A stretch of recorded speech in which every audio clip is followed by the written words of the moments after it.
Selamat sore karena saya sudah keringetan. Hari ini kebetulan saya sedang tergopoh-gopoh mengurus salah satu klien saya yang dapat project, tapi beliau butuh PT baru gitu kan. Jadi di Januari katanya kontraknya akan turun, ditunggu gitu loh. Beliau ini di perdagangan baja gitu kan, di sebuah salah satu anak perusahaan KS. Dan buru-buru. Kenapa saya cerita ini? Karena tadi itu adalah salah satu resolusi gitu kan. Sesuatu yang akan saya bicarakan hari ini tentang resolusi. Jadi tadi yang saya ceritakan, klien saya ini akan membuat PT dan minta disegerakan seminggu harus jadi gitu kan. Perusahaan Sangkuriang, tapi insya Allah bisa. Piuku gitu loh. Oke, saya akan bicara tentang resolusi. Kenapa sih resolusi itu sekarang lagi sering dibicarakan gitu kan? Dibicarakan menjelang tutup tahun dan menjelang tahun baru. Hai, saya tidak akan bicara tentang kontroversi perayaan tahun baru, tapi karena kita tahu kan di agama kita ada wajib, kemudian ada sunnah, ada mubah, makruh, haram. Nah, banyak kontroversi gitu kan di agama kita, juga di luar, bahwa tidak boleh merayakan tahun baru gitu kan, tidak boleh kita merayakan atau memperingati tahun baru Masehi. Sampai dibilang kita tuh jangan fasik nanti kalau kita ikut merayakan. Saya tidak akan bicara itu karena lakum dinukum waliyadin, untukmu agamaku, untukmu agamamu gitu kan. Tapi saya bicara di sini tentang tahun Masehi, di mana itu dimulai dari 1 Januari sampai 30 Desember. Di mana biasanya ada rentang waktu 12 bulan untuk kita bekerja, beraktivitas, bahkan menjalani hidup. Oke, saya akan bicara itu. Saya akan bicara tentang pentingnya resolusi. Minimal bagi saya pribadi, saya tuh selalu sibuk bikin resolusi setiap menjelang akhir tahun. Dan tadi hari ini saya bahagia sekali bisa menjadi salah satu bagian daripada proses resolusi seseorang. Ini UKM ya, yang tadinya bisnis keluarga gitu kan, bisnis keluarga kemudian konvensional, tapi setelah kita dorong-dorong, oke Bu, saya mau bikin nih, tapi segera dong ya. Sampai tadi sudah sampai rumah. Dan biasanya kalau orang yang punya resolusi itu penuh semangat, kemudian punya target, kemudian tahu apa yang harus dilakukan dalam setahun ke depan. Oke, dan tahun baru biasanya menjadi momen gitu untuk membuat resolusi, karena tadi berhubungan dengan tanggal, kemudian target selama setahun akan seperti apa. Nah, tapi ternyata ada peneliti, begitu banyaknya orang gitu ya membuat resolusi, termasuk saya, mungkin termasuk sahabat-sahabat juga bikin coret-coretan gitu ya. Tapi ternyata hasil penelitian dari statistik Brain gitu kan, di luar negeri sana, di Amerika, itu oh my god gitu kan, setelah saya baca gitu ya, jadi ternyata hanya 8% yang berhasil untuk menjalankan resolusinya di tahun tersebut. Hasil penelitian loh nih ya, bukan kata saya. Kemudian pernyataannya begini lagi, bahwa di tanggal 12 Januari biasanya sudah mulai pudar semangat untuk menjalankan resolusi yang dibuat. Itu penelitian juga ya, bukan kata saya.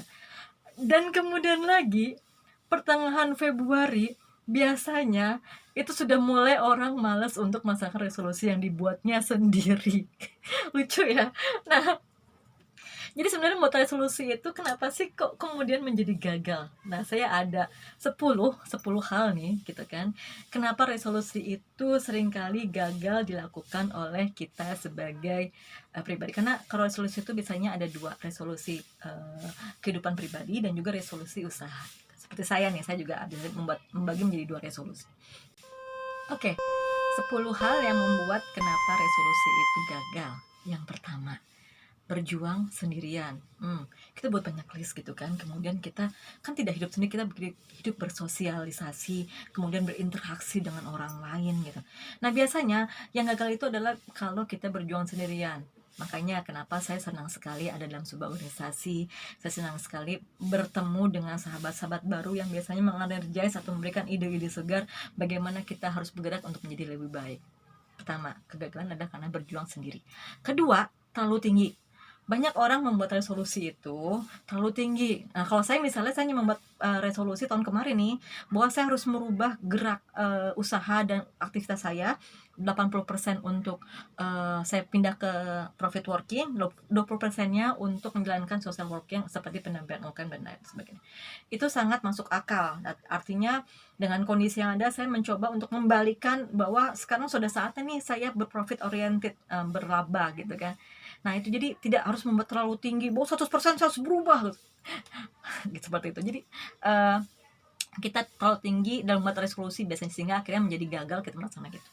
Yang ketiga, mudah menyerah. Tadi penelitian menunjukkan bahwa tanggal 12 Januari, saya nggak tahu kenapa tanggal 12 Januari hasil penelitiannya, itu udah mulai pudar semangat ya. Karena apa ya, tadi tidak ada konsistensi dalam melakukan resolusi yang kita buat.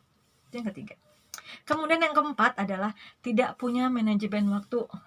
Itu PR saya banget waktu itu, resolusi mempunyai disiplin untuk tepat waktu, karena saya sering sekali sering sekali telat kalau misalnya rapat. Sampai seorang sekda kota Cilegon gitu loh mengutus stafnya untuk bilang, Bu Laura jangan sampai telat nih kalau rapat. Oke. Kemudian yang kelima, beban keuangan. Biasanya karena kalau kita buat resolusi, kita kadang tidak memikirkan dalam melaksanakan resolusi itu berapa biaya yang harus kita keluarkan. Nah itu kadang-kadang menjadi akhirnya, karena ternyata setelah mau dilaksanakan tinggi biayanya, akhirnya drop. Kemudian tidak punya rencana. Tadi resolusi dibuat, tapi untuk menjalankan resolusi ini mau seperti apa step-stepnya. Nah itu akhirnya membuat kita menjadi gagal. Kemudian yang ke-8, tidak yakin pada diri sendiri. Kita buat resolusi ini tinggi, gagah-gagahan gitu ya, cantik-cantikan, gagahan kalau misalkan perempuan, kita buat yang bagus gitu, tapi ternyata tadi tidak yakin pada diri sendiri kalau kita bisa melakukannya. Kemudian yang ke-9, salah perspektif. Kita membuat sesuatu yang tinggi, membuat sesuatu yang luar biasa, tapi kita salah berpikir bahwa ini akan bagus untuk kita. Jadi saat dilaksanakan, kok ternyata kayak gini ya, nah itu tadi, salah perspektif. Kemudian terakhir, tidak percaya diri. Nah ini adalah PR terbesar. Jadi kita punya resolusi bagus, tapi kemudian kita terkendala dengan kita tidak percaya bahwa kita mampu, padahal semua hal bisa kita lakukan. Oke, sekarang terakhir saya akan ulas sedikit tentang, terus kalau gitu apa dong resolusi yang 2021 nih yang oke gitu. Nah, saya ambil nih dari blog.floweradvisor.co.id gitu kan.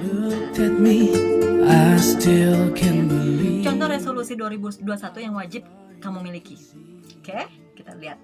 Yang pertama, membaca buku secara rutin.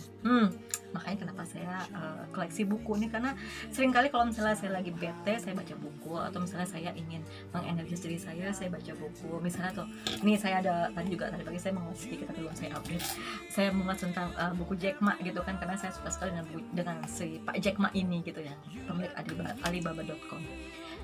Membaca buku secara rutin yang pertama. Yang kedua, berolahraga di pagi hari.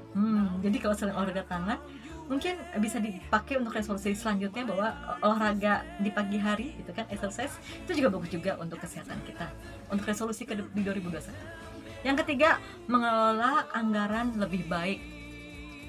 Jadi kalau di masa COVID ini terutama nih kan, kalau mengelola anggaran dengan baik, insya Allah juga resolusi tadi saya bilang kekurangan salah satu kegagalan itu adalah beban keuangan gitu ya, beban keuangan saat kita menyusun resolusi. Nah ini tadi ternyata ketiga adalah mengelola anggaran lebih baik di 2021. Oke, saya akan coba. Kemudian lebih ramah lingkungan tadi, karena sekarang ini gitu kan sampah di mana-mana, banjir nih terutama. Jadi lebih ramah lingkungan itu menjadi salah satu solusi juga untuk menjadi lebih baik ke depannya. Kelima, mencoba resep baru untuk ibu-ibu ya terutama ya, biar kita menambah keterampilan kita sebagai perempuan gitu. Ini banyak loh pelatihan-pelatihan nih di daerah untuk kita menjadi pengusaha perempuan, terutama di bidang kuliner gitu ya. Kemudian yang keenam, hidup lebih minimalis. Tadi tidak terlalu bergaya mewah gitu kan. Kemudian berpola hidup sederhana, makan dikurangi karena ini COVID loh. Ayo kencangkan dikit pinggang. Kemudian ya tadi hidup sederhana saja, karena menjadi diri sendiri dan menjadi sederhana itu lebih baik daripada kita pura-pura menjadi orang hebat atau orang-orang kaya, padahal kita sendiri mungkin tidak semampu itu. Banyak sih dan kita ini. Oke, yang ketujuh, mencoba sumber penghasilan baru. Nah ini, jadi kalau untuk sahabat-sahabat yang ingin mencoba punya resolusi mencoba penghasilan baru, ya ikutan yuk di webinar HIPI Banten nanti tanggal 31 Desember. Kita banyak sekali paparan tentang perspektif bisnis 2021. Kemudian yang ke-8, bepergian ke tempat yang baru, traveling itu, jangan kerja terus. Oh my god gitu kan. Oke, ini menjadi salah satu resolusi. Ke-9, menjelajah hobi lama, mungkin suka sepeda dan segala macam. Dan terakhir, menjalin hubungan romantis. Ini bukan saya loh yang ngomong, dari buku. Oke. Selamat menjalankan resolusi.